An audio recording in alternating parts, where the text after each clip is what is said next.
عام طور پر کہا جاتا ہے کہ انگریزوں کے خلاف علم بغاوت 1857 یعنی غدر سے کیا گیا، لیکن تاریخ شاہد ہے کہ شیر میسور ٹیپو سلطان وہ عظیم مجاہد آزادی تھے جنہوں نے سب سے پہلے انگریزوں کے خلاف تلوار اٹھائی اور جنگ لڑتے ہوئے شہید ہو گئے تھے۔ اس عظیم ہندوستانی سپوت کی یوم شہادت پر پیش ہے روبی نیوز کی یہ خصوصی رپورٹ۔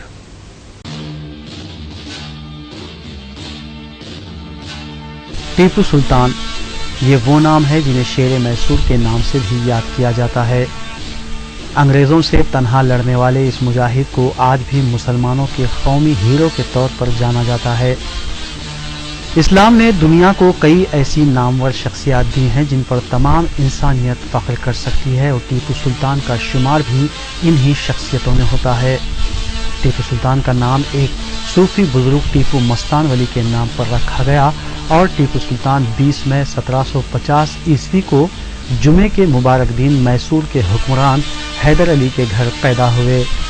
شیر میسور کی ابتدائی تعلیم گھر پر ہی ہوئی، اور انہوں نے عربی، فارسی، انگریزی اور فرانسیسی تعلیم بھی حاصل کی۔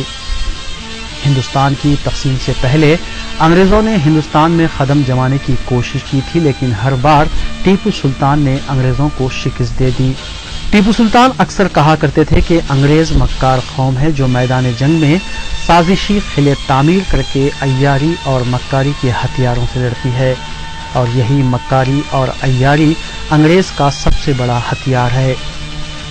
اس دور میں انگریز جان چکے تھے کہ ٹیپو سلطان کی موجودگی میں وہ ہندوستان میں کبھی بھی پاؤں نہیں جما سکے گا، کیونکہ ہندوستان میں صرف ایک ہی دلیر شخص رہ گیا ہے جو ہندوستان کو انگریزوں سے خالی کروا سکتا ہے، کیونکہ ٹیپو سلطان وہ شخص ہے جو جنگ کو جہاد کا درجہ دیتے تھے۔ انگریزوں کے خلاف لڑائی کے دوران ٹیپو سلطان کے دور حکومت میں مساجد میں جمعے کے دن خطبات میں جہاد کی تعلیمات پر روشنی ڈالی جاتی تھی۔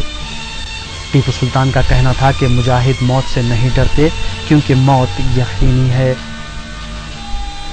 ٹیپو سلطان نے اپنے دور حکومت میں ریاست میسور میں ایسی اصلاحات کی جو اس وقت کی دنیا اور آج کے دور میں کہیں نظر نہیں آتی۔ اہل میسور اپنی آسانی کے مطابق لگان ادا کرتے، کاروباری لوگ اپنی رضامندی سے بیت المال میں فاضل دولت جمع کرواتے، کیونکہ ٹیپو سلطان رعایا کے دلوں پر حکومت کرتے تھے۔ ٹیپو سلطان کے 17 سالہ دور حکومت میں رعایا کی تمام ضروریات پوری ہوتی تھی۔ جو بوڑھا ہوتا، بیمار ہوتا، اس کو حکومت وقت کی طرف سے بلا لحاظ مذہب وظیفہ پہنچتا۔ ٹیپو سلطان نے سری رنگا پٹنم میں ایک بہترین مسجد بھی تعمیر کروائی جس کا نام مسجد اعلیٰ رکھا گیا، اور زندگی بھر کبھی کوئی نماز قضا نہ کرنے والے شیر میسور نے اسی مسجد اعلیٰ کا افتتاح انجام دیا اور نماز کی امامت بھی خود ہی فرمائی۔ ٹیپو سلطان نے انگریزوں کے سامنے کبھی ہتھیار نہیں ڈالے۔ ان کا کہنا تھا کہ گیدڑ کی 100 سالہ زندگی سے شیر کی ایک دن کی زندگی بہتر ہے۔ ہندوستان میں مسلمانوں کی 1000 سالہ تاریخ بھی اپنے دامن میں کئی گوہر آبدار رکھتی ہے جن کا نام اور کارنامے سنتے ہی انسان کا ذہن عقیدت و محبت سے لبریز ہو جاتا ہے۔ شجاعت و جواں مردی جن کا خاصہ رہا ہے، دنیا میں ایسے لوگ بہت کم ہیں جو کچھ کر دکھائیں جو وہ کہتے رہے ہیں۔ حیدر علی کی وفات کے بعد جب ٹیپو سلطان تخت نشین ہوئے تو تاج پوشی کے وقت انہوں نے دربار میں مختصر مگر جامع خطاب کیا۔ انہوں نے اپنے خطاب میں درباریوں سے کہا کہ میں ایک معمولی اور عام سا انسان ہوں، میری حکومت اور شان سب عارضی ہے، مستقل صرف اللہ تعالیٰ کی ذات بابرکات ہے، ہماری زندگیوں کا کوئی بھروسہ نہیں، لیکن اللہ کے فضل و کرم سے جب تک میں زندہ ہوں میری سانسیں اپنی ریاست میں بسنے والے ہر شہری کے لیے وقف ہے، لیکن خدا کی ذات و بابرکات سے میں نہ تو کسی کے قہر و جلال سے ڈرتا ہوں اور نہ کوئی مجھے اسلام کی راہ سے ہٹا سکتا ہے، بس تم اللہ کے نام پر آگے بڑھتے رہو، اللہ تعالیٰ خود تمہاری مدد کرے گا۔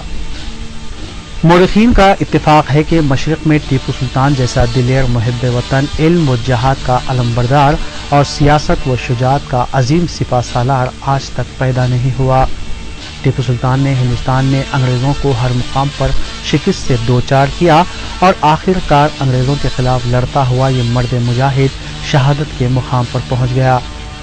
جب انگریزوں نے اس شہید کے جسد خاکی کو دیکھا تو انہوں نے نعرہ بلند کیا کہ آج سے ہندوستان ہمارا ہے۔